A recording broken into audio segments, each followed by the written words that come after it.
1 million de francs CFA dégagés pour soutenir la CNCSU dans le cadre de la couverture sanitaire universelle des élèves, une activité en droite ligne avec le concept santé-école. À cet effet, 1000 élèves ont été enrôlés par le secrétaire général de Safrui SA et natif de la localité pour une meilleure prise en charge de la santé primaire des apprenants. Oui, l'approche des élèves se justifie parce qu'ils constituent le capital humain de demain.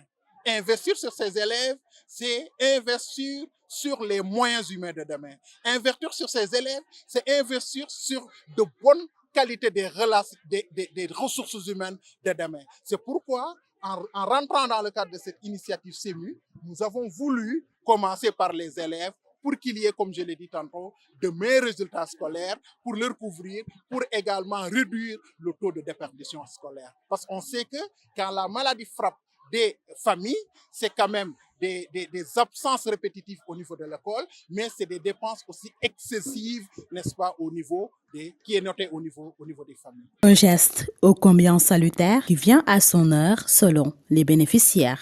Pour beaucoup d'entre nous, l'accès aux soins a longtemps été une source d'inquiétude.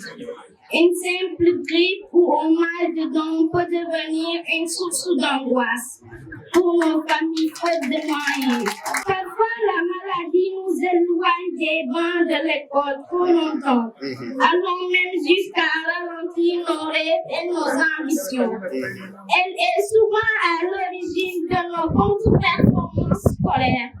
Aujourd'hui, 1000 élèves de nos écoles sont pris en charge dans la couverture sanitaire universelle. Au nom de tous les bénéficiaires, je tiens à remercier du fond du cœur et à exprimer ma profonde gratitude à l'endroit de M. Un second enrôlement est prévu dans une deuxième phase pour mieux accompagner les couches les plus vulnérables à leur prise en charge sanitaire. Cette première phase constituant la première convention qui est signée entre l'agence de la CNCSU n'est qu'un premier jet. Et là aussi, nous voulons, en tout cas nous avons le soin de l'étendre à d'autres couches de la population, à d'autres couches aussi beaucoup plus vulnérables. CNCSU, à travers la couverture sanitaire universelle des élèves, CSU élèves, une importance capitale dans les établissements. Cette politique phare de l'État participe désormais à l'amélioration des performances des apprenants et réduit la déperdition scolaire. Ben million ci sunu ay koppar secrétaire général bu Safri di doomi Fatick dal di koy investir ci wér-gu-yaramu élèves yi lolé nak di firndel concept bi di santé école ci jokkalantey CNCSU tey ji ñu enrôlé ci lu tollook 200 ci ay élèves ngir ñu mëna am kiiraay ci wàllum wér-gu-yaram.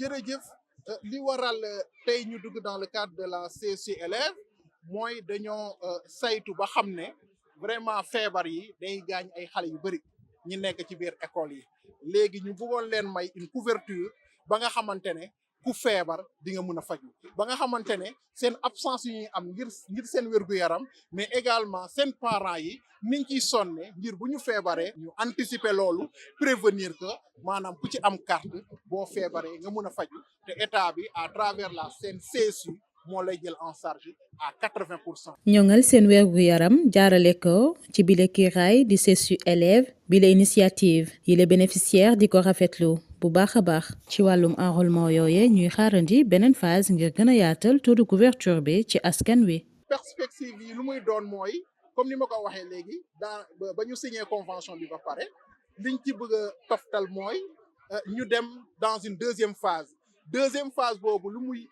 muy wund mooy am na ay xale yu nekk ci biir école yi yoo xam ne jëluñu woon leen en charge ñooñu bëgg lañ leen jëlaat parce que dañoo signaler ne doyutoon te ñooñu kat vraiment soxla nañ ko war nañ leen jël en charge loolu tax bëgguñ ko yemal fii deuxième phase dina am te ci biir deuxième phase boobu aussi élèves yi naam dinañ ci bokkaat waaye dinañ jëli yeneen couches yi nga xam ne mooy li ñuy wax les couches vulnérables maanaam ñi nga xam ne ay mag lañ ñi nga xam ne aussi dañuy vivre avec un handicap ñooñu ñëpp bëgg nañ leen ci dugal vraiment pour may leen une couverture santé pour que ku ci mën a feebar mën a faj. tey jii nii seen CSU ci cadre CSU élèves couverture sanitaire universelle des élèves bokk ci politique nguurug Sénégal yi gën a am solo ci école yi tey participer ci seen ay performance ak seen wergu yaram ngir ñu mën a mucc ci feebar yu bari yuy gàllankoor seenug njàng.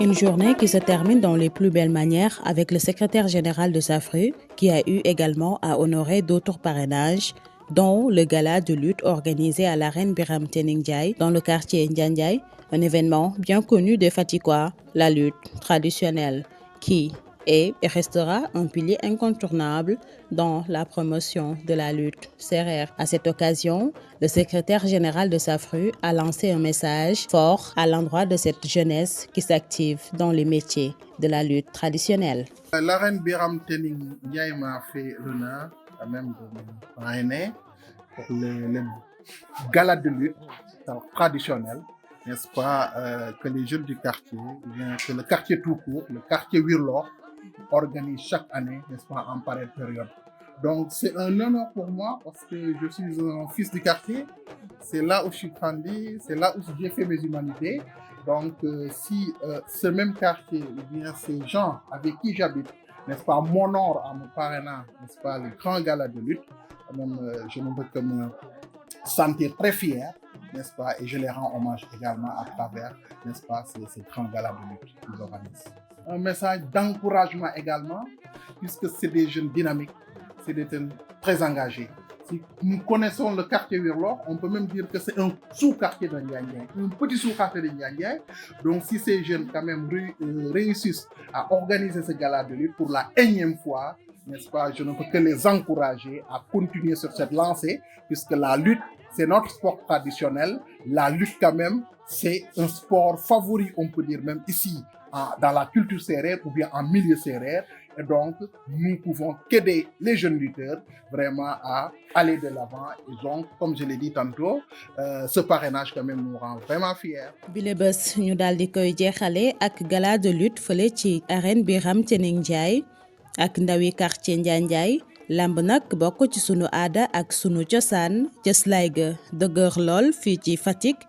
Gannaaw bi ñu ko tuddee bile bés, secrétaire général bu SAFRU di ko rafetlu bu baax a baax waaye tamit di dénk ndaw ñi ñu gën a fonk sunu aada ak sunu cosaan. dañ fi nekk doomu dëkk bi, n'est-ce pas, yeroo fi màgge fi comme ni ma koy waxee sànq, def fi suñuy humanité yëpp.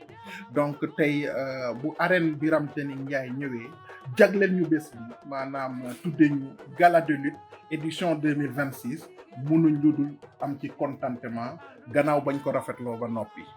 Contentement comme ni ma ko sax suñu biir la, man mii ci làmb bi laa bokk, ndax ci koñ bi laa bokk, wala bokk ci sous quartier bi, wala ci sous koñ bi laa bokk, su ma ko mënee tuddee noonu, muy koñ bi ñuy wax Wirlor, nga xam ne ñooy organiser le gala de lutte de l'arène Biram Tening Ndiaye. Et comme je l'ai dit, pour la énième fois, ñu nekk ay jeunes yi góorgóorlu. Donc tey bu ñu ko jagleel dañuy am mbégte rek te di leen ci encourager ne leen ne vraiment duñ ci génn suñu la. ku wax sportu làmb, je crois que aussi di nga génne aspect culturel bi, ndax di ci am solo.